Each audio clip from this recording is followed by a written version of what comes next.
jërë ngeen jëf yéen mbokk yi taamu di seetaan Seneweb TV ak ñi nga xam ne ñooy jàng loolu nga xam ne mooy seneweb.com ñu amaat mbégte ak contentement di ñëw fii ci Seneweb comme dañ koy saxoo di def rek di waxtaanee li nga xam ne moom mooy aada ak cosaan ñu di ko wax culture ci kàllaamay nasaraan tey nag ñu amal ñaari gan yoo xam ni dañoo ñëw waxtaan ak ñun ci lu jëm ci benn festival boo xam ne ma ngay amee fële ca Palmarin ñu tuddee ko Festipalm mu nekk édition bi njëkk mu nekk festival boo xam ne nag deesu yem rek ci lu wàllu musique mais dinañ am yeneen pàcc yoo xam ni jëmale ko ci aada ak cosaan ak ci li nga xam ne moo wundu suñu mbatit ñu war a koo amal fële ca Palmarin ki nga xam ne nag mooy suñu gantey di Yacine Sy bokk ci ñi nga xam ne ñoom ñoo porté boobu le projet di Festipalm ñu war a koo amal ci weeru ut bii ñu dëkkmal ak ki nga xam ne moom mooy Antoine Ndour daal di nekk ki nga xam ne moom mooy fële ci municipal bu Palmarin commissaire culturel et tourisme et de l'artisanat fële ca Palmarin ñoom ñaar ñoom ñooy suñu gantey ñu war a waxtaan ak ñoom ca la nga xam ne moom mooy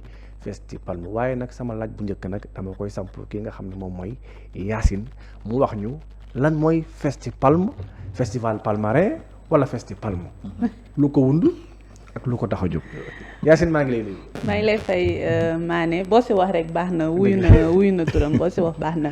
ok alors festival de Palmarin Festipalm c'est l'acronyme. moom la ñu dagg. festival de Palmarin. festival la boo xamante ne nii dañ ko pensé pour célébrer la culture sérère. le tourisme local. l'économie locale. la jeunesse et surtout l'environnement. parce que ku wax Palmarin dina wax gàncax bi nekk foofu noonu mooy paysage bi nature bi ku wax Palmarin dina wax sa culture sérère traditionnellement làmb mbapat ku wax Palmarin dina wax bukk yi doxantu ci écologie bi ci réserve communautaire bi moo tax ñu indi festival bi pour célébrer lépp li pàcc yooyu yëpp pour mën a yànjal commune bi loolu mooy festival Palm léegi festival bi lu ko tax a jóg lu ko wund ak lan moo indi idée bu ni mel ngeen teg festival bu mel nii fële ca localité boo xam ne carrément xaw na so rek tout ak capitale bi di Dakar lan moo waral choix boobu ak lan moo tax réellement ngeen xalaat lu ni mel teg ko.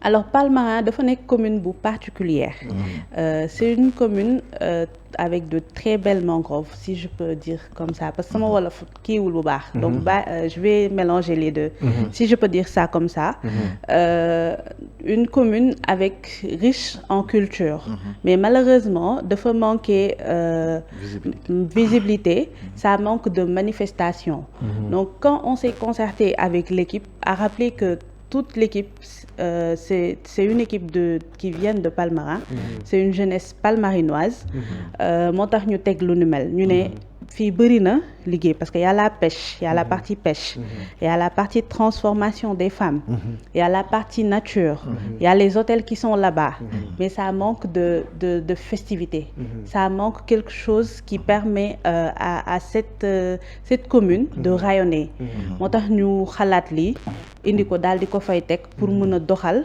pour mën a wan waa réew mi ak waa bitim réew li nga xamante ne moo nekk ci biir dëkk ba pour ñu mën a yanjal commune bi léegi nag festival bi si la ñëwee rentrée en jeu on a fait le lancement le 9 mai c'est très bien passé d'ailleurs ñu indi festival bi du 12 au 16 août à Palmarin avec un programme riche un programme très inclusif d'ailleurs parce que y a les femmes qui sont dedans les femmes transformatrices y a l'économie locale femmes yooyu tey bu ñu defaree seen produit dañ koy jaay y a la jeunesse qui est là-bas parce que tranche d'âge bi dafa varier boo seetee ba seet xale yi ñoo fa gën a ëpp donc il faut nga leen di occuper di surtout période de vacances la ak période estivale donc il faut nga leen di occuper avec un programme très particulier et surtout qui va leur connecter à leur commune donc je pense que cet événement vient à son heure moo tax ñu indi ko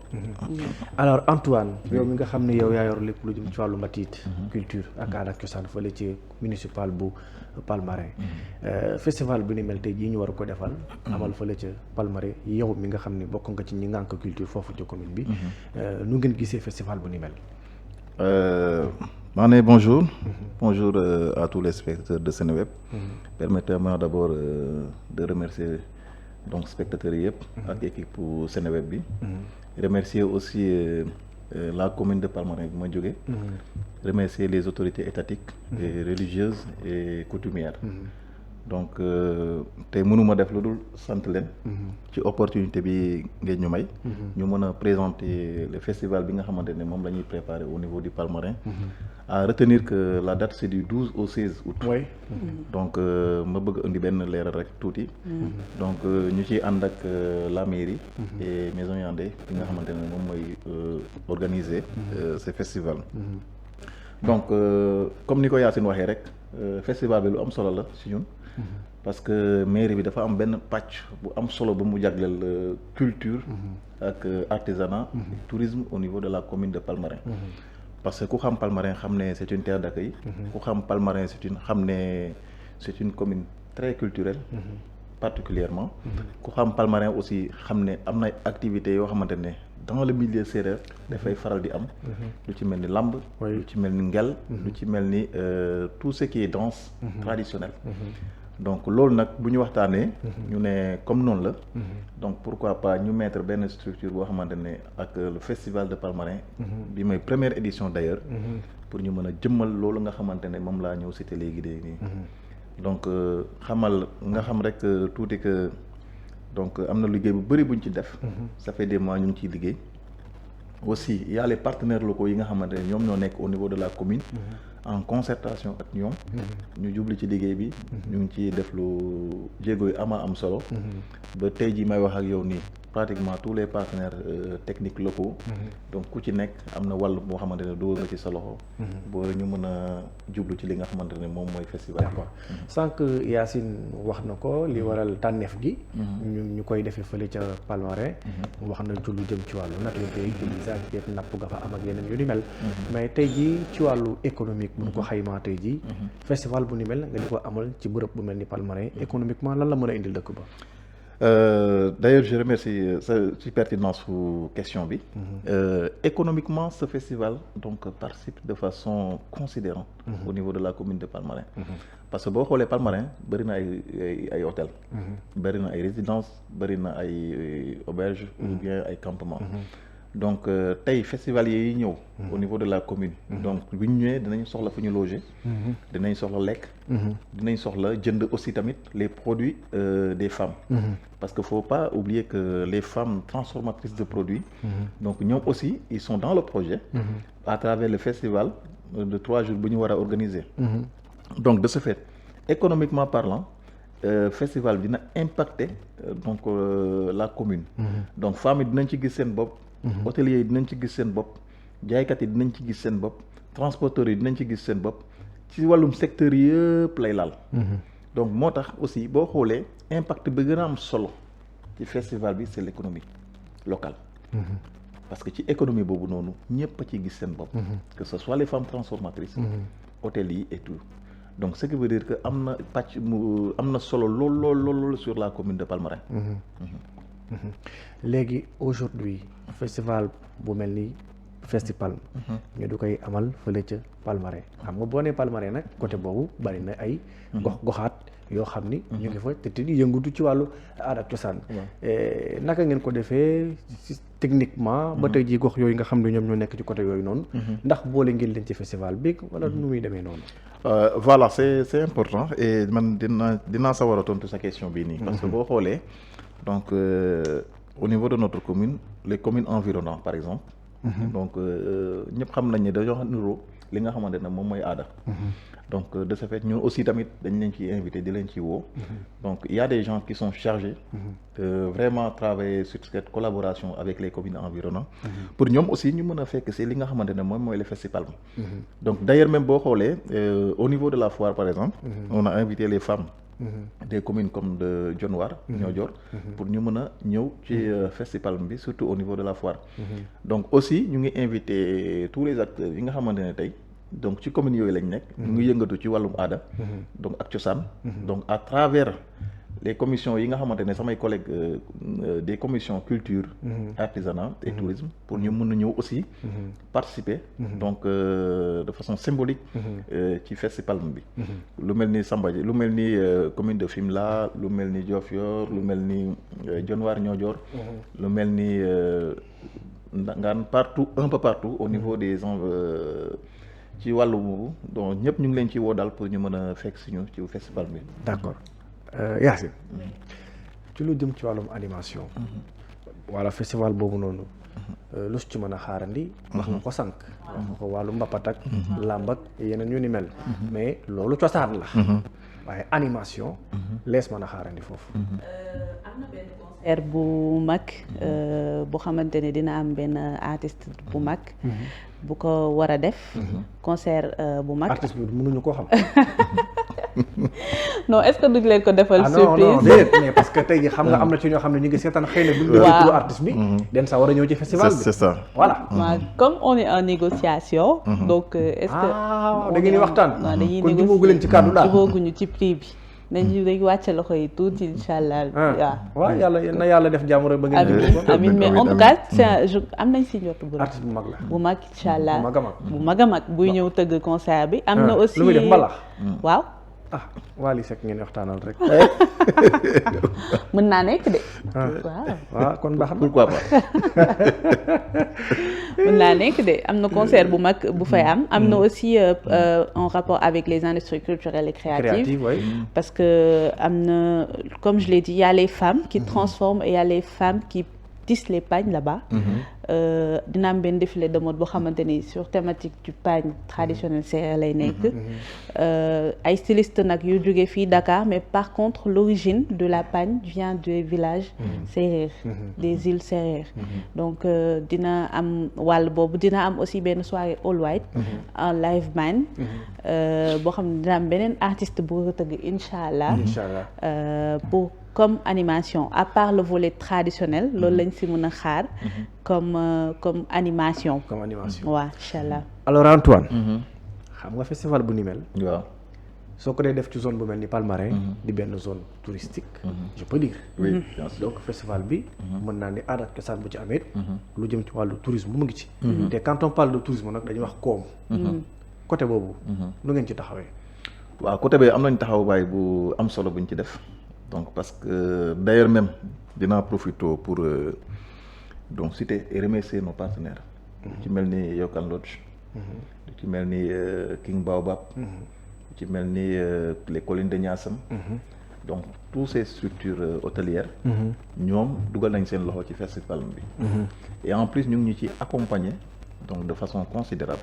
ñu ngi ñu ciy jàppale. donc ci wàllum comme boobu. donc dinañ fexe. xool en partenariat boo xamante ne dina mën a alléger les prix. ba Sénégal yëpp ku ci nekk boo ñëwee Palmarin. tey boo bëggoon ñibbi sax di nga am envie fanaan. parce que les prix seront accessibles aux hôtels. et aux résidences et réceptifs. de telle sorte que tey fu nit mën a jóge rek dina xool selon sa bourse. fu mu mën a loger. donc ñu xamee ko noonu xam ne donc Palmarin tey par exemple ci événement bi nii. est prêt à accueillir tout le monde. est prêt vraiment à baisser li nga xamante ne côté hôtelière. et négocier les prix de telle sorte que tey. participants yi ak festival yi ñëw yëpp. ku ci nekk di nga mën a am foo loger. avec la bourse qui te convient avec la bourse bi ngay wax. d'accord foofu noonu est-ce que réceptif bi bari na am na doole noonu. bien sûr. Palmarin est une zone touristique formidable. agréable et surtout riche. d'accord waaw Yacine. xam nga bu ñu nee festival wax aada ak cosaan. waaw am na ñoo xam ne ñoom lañ dénk banxaas googu. waaw muy kuréel gi ñu dénk aada ak cosaan. di ministère de la culture. ndax ñoom yëg nañ lu ni mel. waaw bon foofu nag déposé woon nañ fa du temps de l'ancien ministre le ministre sortant monsieur Amadou Ba. waaw. On a eu un courrier de réponse comme quoi le dossier a été transféré vers la direction des arts. ci IGJAS. waaw on a essayé de l'appeler mais pas de réponse donc on espère que à travers cette vitrine il va peut-être nous répondre et peut-être nous recevoir dans les prochains jours à venir. woo ngeen IG. waaw woo nañu IG. woo ngeen ko jotu leen ko. waaw woon nañ ko on l'a pas eu téléphone am sonné na waaw. kon daa wuyuwul rek. waa de moo jaxase xam naa dafa jàppoot. yow loolu nga gis daal daa jàpp loolu laa jàpp waaw dafa jàpp. waaw d'accord kon daa jàpp. dafa jàpp nañ jàpp ni kon dafa occupé rek. waaw dafa jàpp nañ jàpp loolu. waaw d'accord. Mais quand même, j'ai eu à contacter la nouvelle ministre de la Culture, Madame Koumba. Je lui ai laissé un message, elle m'a répondu et elle devrait me revenir normalement dans les prochains jours pour un rendez-vous. Donc, nous restons à l'écoute et disponibles. Inch'Allah, dès qu'ils seront disponibles. Dañoo jàpp ni rek dafa jàpp.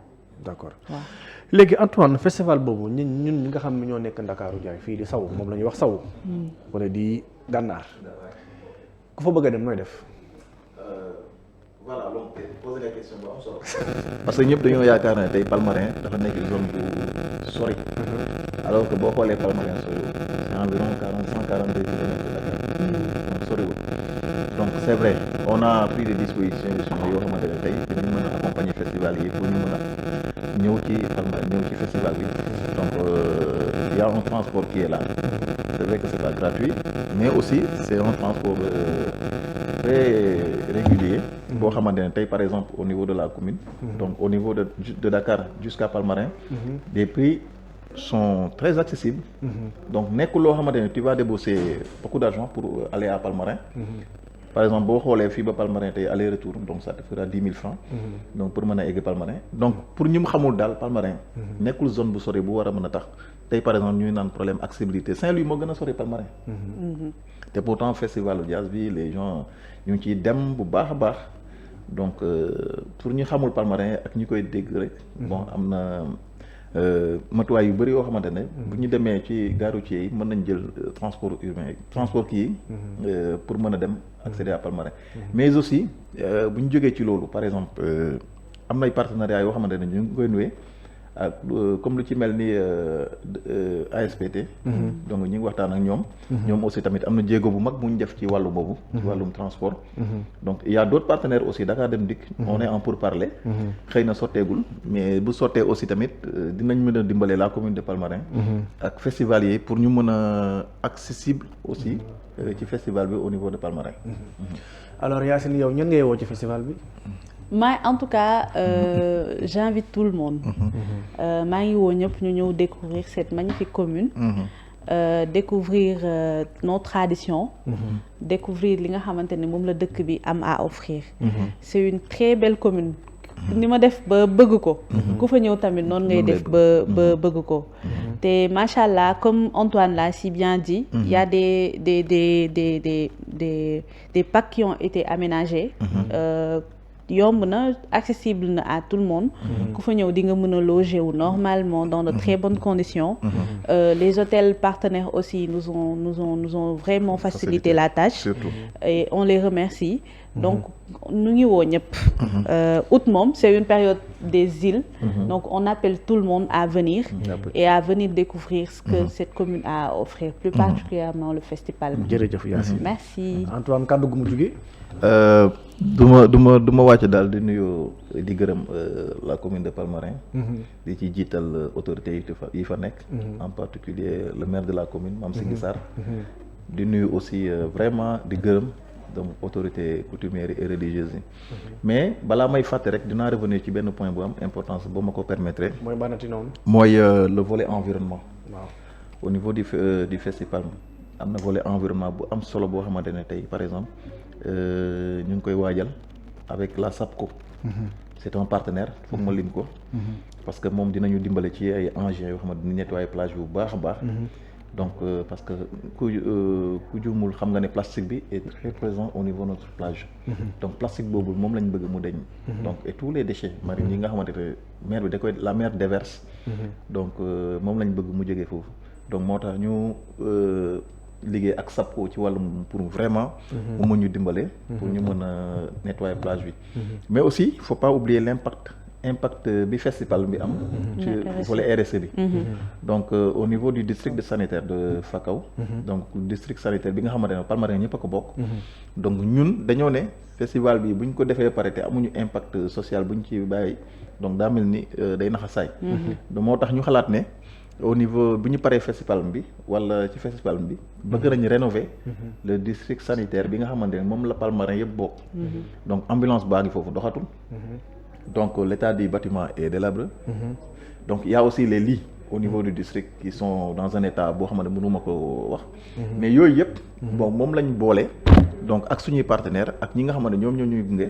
ñu ciy waxtaan pour que véritablement ñu mën a indi ay solutions ci côté boobu noonu. donc c'est un point que je tenais vraiment à souligner.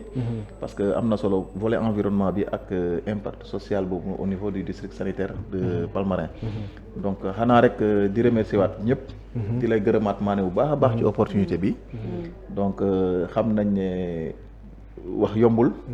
mais ci biir wax ji bu amee loo xamante ne fàtte nañ ko rek ñu xam ne tamit ay nit lañ. bu amee loo xamante ne aussi tamit waxee nañ ko noo xamante ne du noonu. ñu xam ne aussi tamit jàmm ak xelam. te loolu la. d'accord jërëjëf Antoine. jërëjëf Yacine. jërëjëf Miana moom mi nga xam ni jàpp na ci liggéey bi ba mu yemb parce que sonal na ma. ak yàppale ci message. moom ci projet la nag jar na ko parce que li ngeen fi waxtaanee jëmale ko ci aada ak cosaan am na njëriñ. di remercier ñëpp ñi nga xam ni ñoom ñoo jàpp ci émission bi ba mu yemb. di leen jox dig daje ba beneen yoon mais nag di wax ñëpp nag nañu ñëw ñu dajaloo. ñu ngi woo ñëpp ci mois d'août fële ca Palmarin pour participer ci li nga xam ne moom mooy festival première édition Palme jërë ngeen jëf ba beneen yoon. jërëjëf merci beaucoup.